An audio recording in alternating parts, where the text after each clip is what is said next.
최적의 산업 인프라, 편리한 교통 인프라, 대표 2차전지 클러스터, 미래형 신산업, 해안관광의 중심지, 살기 좋은 정주 환경, 미래를 여는 투자 중심지, 광양만권 경제 자유구역.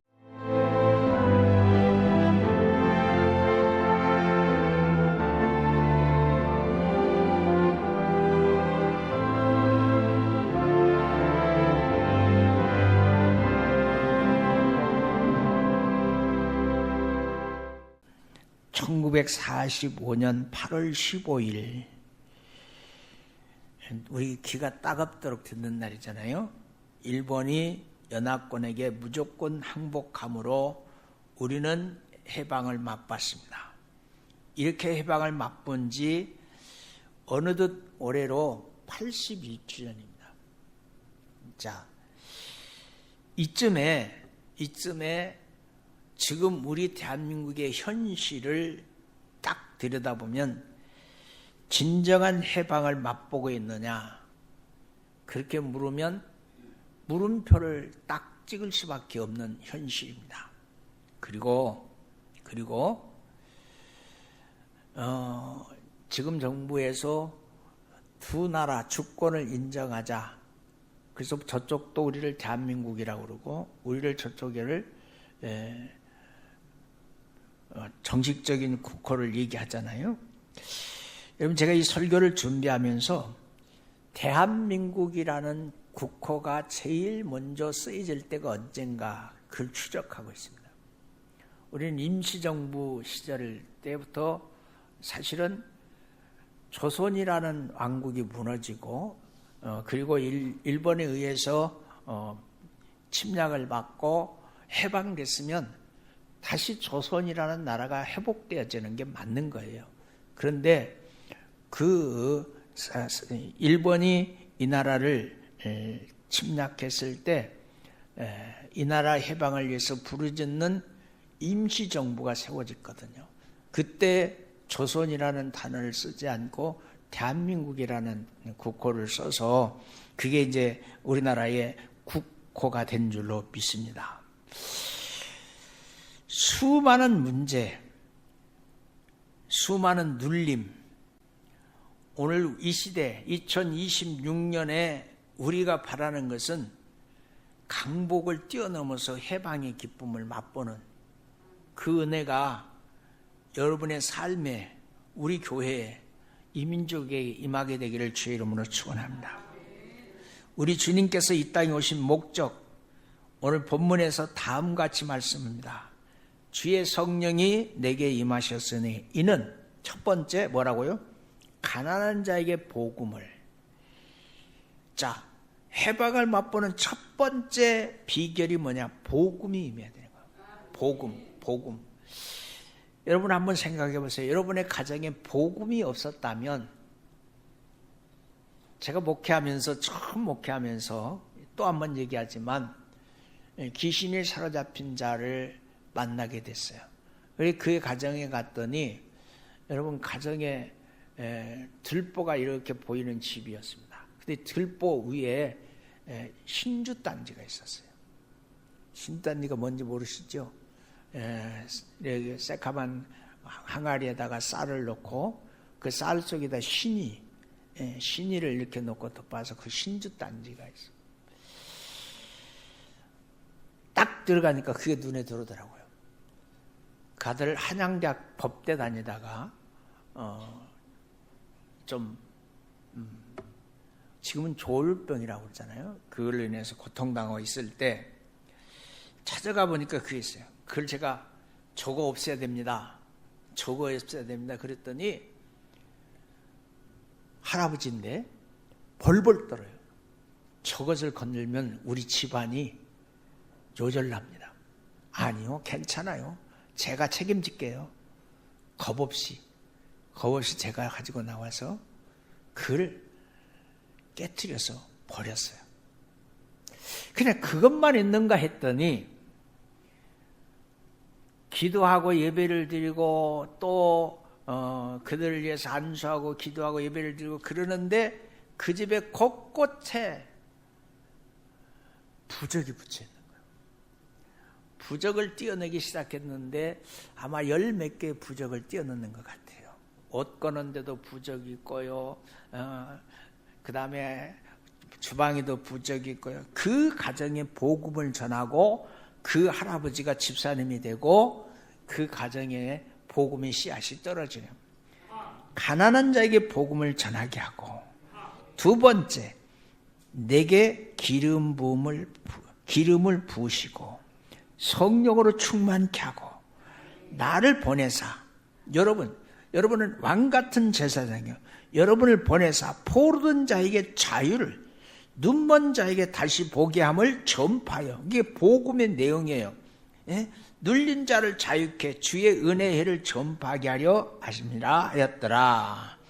예수님이 이 땅에 오셔서 우리에게 세 가지 해방을 주십니다. 첫 번째, 가난으로부터 해방. 지긋지긋했어요. 가난으로부터 해방된 지가 얼마 안 됐어요. 예수님이 이렇게 말씀했어요. 주의 성령이 너에게 임하니 가난한 자에게 복음을 전하게 하시고 내게 기름을 부사 나를 보내사, 예수님 이 땅에 오셔서 가난한 우리를 해방시켜 주셨어요. 말씀 속에는 두 가지 의미가 있습니다. 이는 하나님께서 가난한 자를 뭘로 바꿔주셔? 부유케 하여 바꿔주시는, 우리를 부유케 해주십니다. 우리를 부유케 해주십니다. 지금 생각해보면 얼마나 먹을 것이 많은지. 아침 먹으면 점심 기다려지고 점심 기다리면 저녁 기다릴 때가 있었는데, 배불러가지고 아침 먹고 점심 먹고 저녁 건너뛰고 잘 때가 종종 있어요. 그리고요, 고개만 돌려도 먹을 게 여기저기 있어. 이 풍요를 누가 주셨느냐? 하나님 주셨어요. 하나님은 인간에게 복 주시려고 계획하고 계십니다. 여호와께서 모세에게 말씀하여 이르시되 아론과 그 아들들에게 고하라 이르기를, 너희는 이스라엘 자손을 위하여 이렇게 축복하여 이르라. 여호와는 그 얼굴을 내게 비추사 뭘 베푸시기를 원하고 은혜 베푸시기를 원하며, 여호와는 그 얼굴을 내게 향하여 드사 뭘 주시기를 원하고 평강 주시기를 원함이나 할지니라 하라. 이는 그들이 이와 같이 내 이름으로 이스라엘 자손을 축복할지니 내가 그들에게 복을 주리라.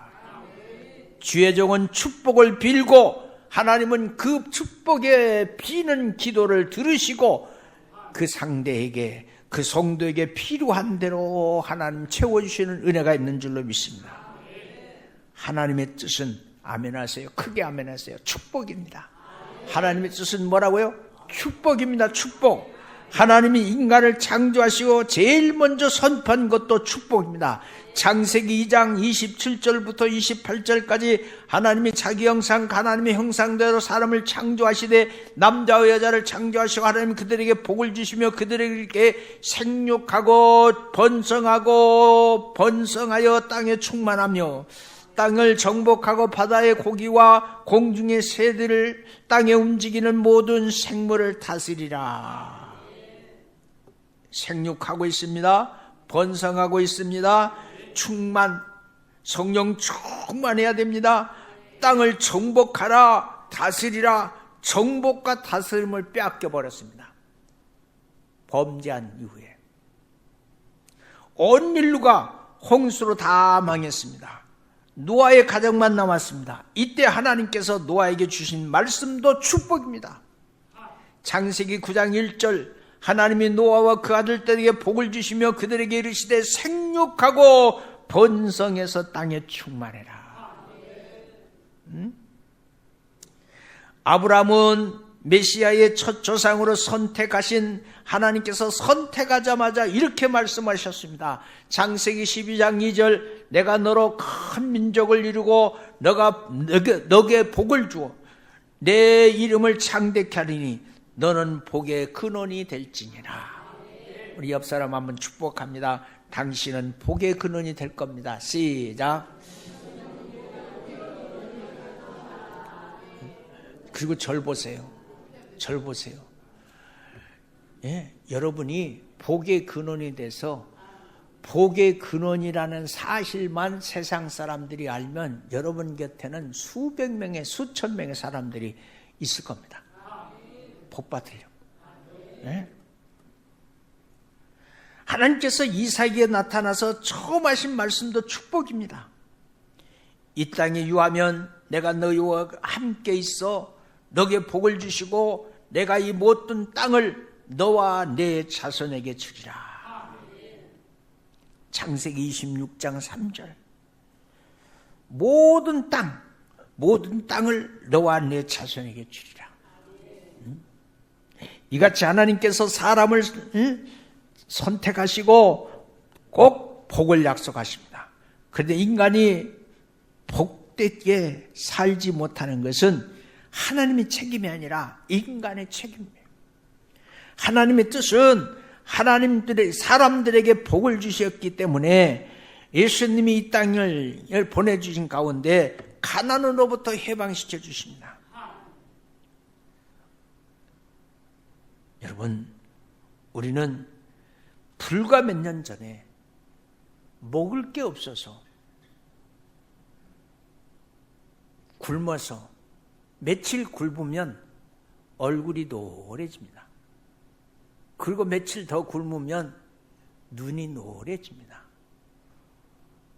그런 현상을 뭐라고 했어요? 부황 누렸다고 그랬어요. 부황. 지금 그런 단어 없습니다. 그런 단어 쓰지 않아요. 황달.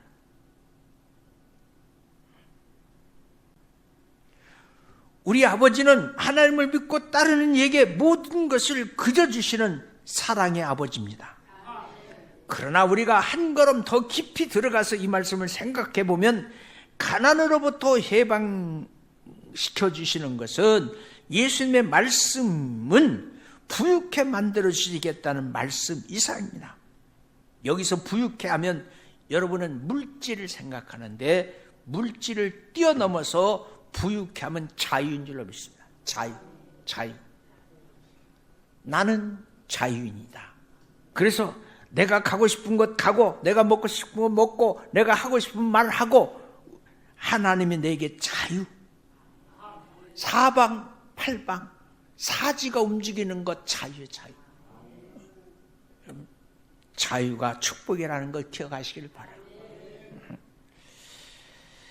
빌립보서 4장 12절부터 13절 내가 궁핍함으로 말하는 것도 아니라 어떤 형편인지 내가 자족하기를 배웠느니 내가 비천에 처할 줄도 알고 풍우에 처할 줄도 알아 이 모든 일에 배부르고 배고픔과 풍요와 궁핍의 일체의 비결을 아멘 하십시오. 비결을 배웠노라. 두 번째 죄로부터 해방입니다. 예수님이 이렇게 말합니다. 18절 19절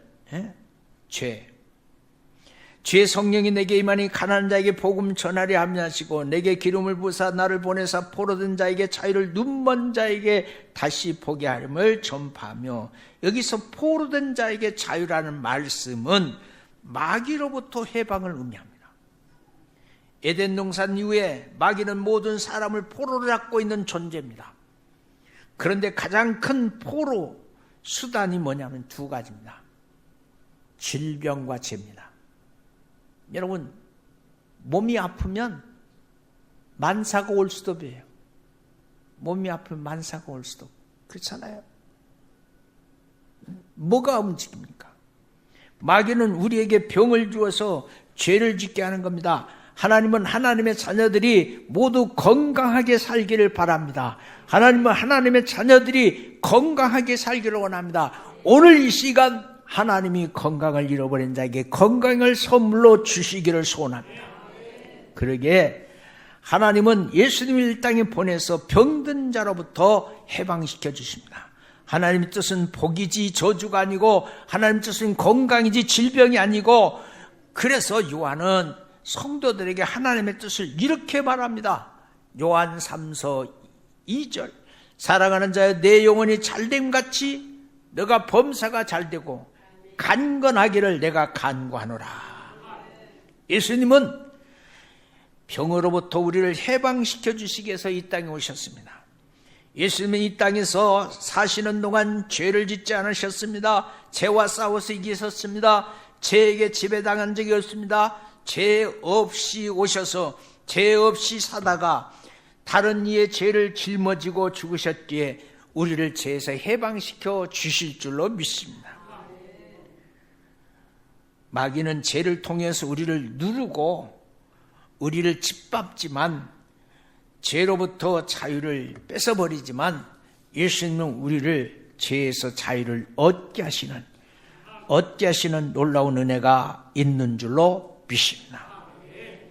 중국의 왕 양명은 사람이 살아감에 있어서 가장 고통스러운 점 4가지가 있다 그랬어요. 사람이 살아가면서 가장 고통스러운 게 4가지가 있대요. 첫 번째, 배고프고 춥고 힘든 육체의 고통. 여러분, 사람에게 있어서 가장 비참하게 느끼는 게 배고픈데 먹을 게 없는 거예요. 두 번째, 사람들로부터 냉대받고 소외당하는 고통. 오늘식으로 말하면 왕따. 예? 세 번째, 여러 가지 일로 자기 심중에 생긴 내적인 고뇌. 네 번째, 할 일이 없어서 한가함으로 인해서 느끼는 고통. 그러나 가장 큰 고통은 죄의 얽매인 고통입니다. 반대로 가장 큰 기쁨은 죄 사함 받은 거예요. 그래서 말씀하십니다. 요한복음 8장 34절, 예수께서 대답하여 하시되 진실로 진실로 너에게 이르노니 죄를 범하는 자마다 죄의 종이요. 바울은 말하고 있습니다. 죄의 영이 계시는 것은 자유함이 있느니라고요. 자유함. 신학자 에리 블룸은 그가 쓴 저서에서 인간은 자유롭다. 그러나 그 자유는 하나님께 얽매일 때 비로소 자유를 선물로 얻게 된다 그랬어요.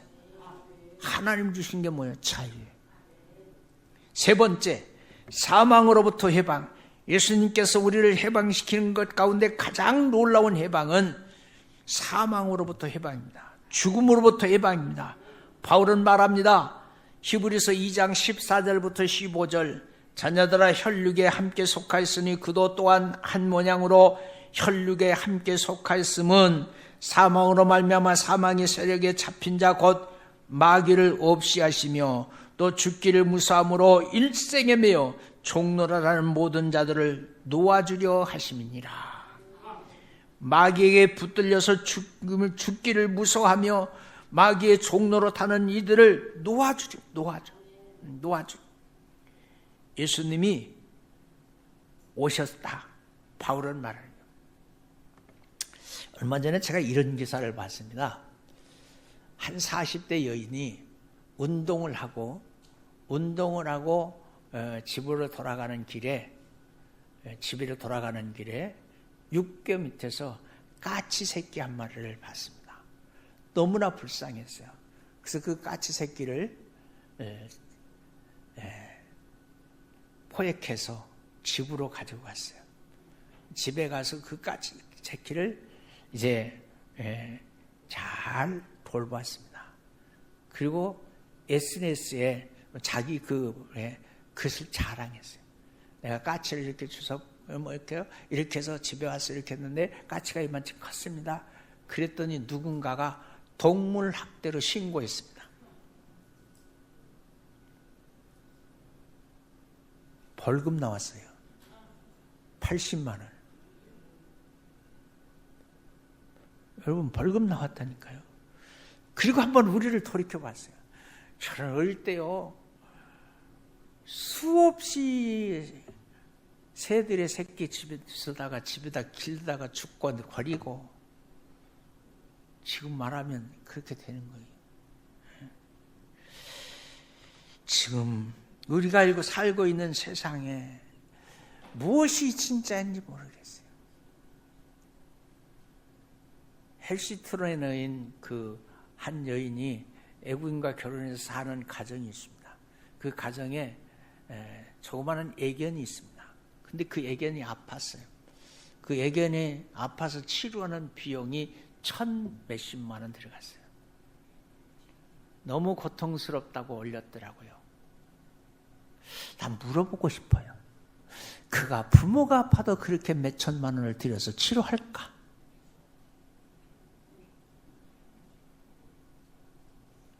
이렇게 말할 거예요. 엄마 요양원 가면 되잖아. 그리고 요양원에다가 딱 맡기고 그 다음부터 자기는 자유할 거예요. 네. 애견은요, 자기 품에 안고 있는 거예요. 사람이 사람답지 못하게 사는 시대가 오늘 이 시대예요. 우리 제일 먼저 회복해야 되는 인성을 회복해야 돼요. 네? 사람의 본 인성을 회복해야 돼요. 그 인성 속에 세상과 날 사이에 하나님 세상을 판단하고 세상을 볼 수 있는 지각적인 뭐가 있어야 돼요? 양심이 작동해야 돼요.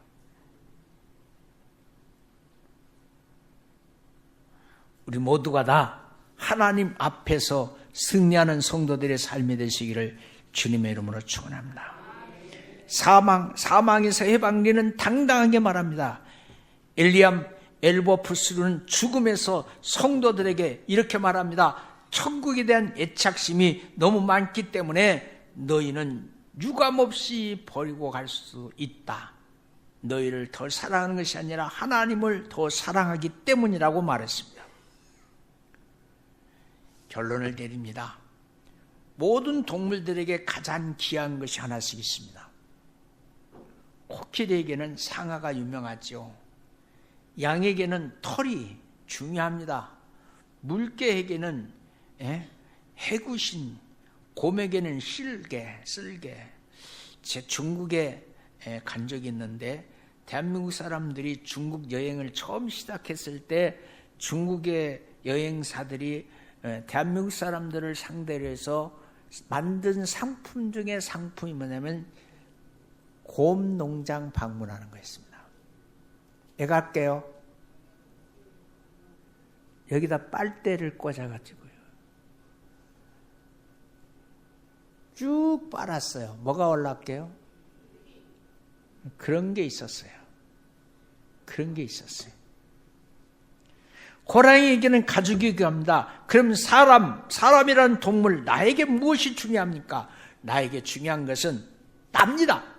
나예요. 그런데 내가 나로 존경받고 다른 사람에게 인정받으려면 내 안에 누가 있어야 됩니까? 예수 그리스도가 계셔야 됩니다. 그렇습니다. 예수님은 진정한 해방자입니다. 가난으로부터 해방, 죄로부터 해방, 사망으로부터 해방시켜 주시기 위해서 이 땅에 오실 주님이 나와 여러분의 주님을 기억하며 그 주님을 기쁘게 드리는 삶을 살아가는 우리 제일가족들이 되기를 주님의 이름으로 축원합니다.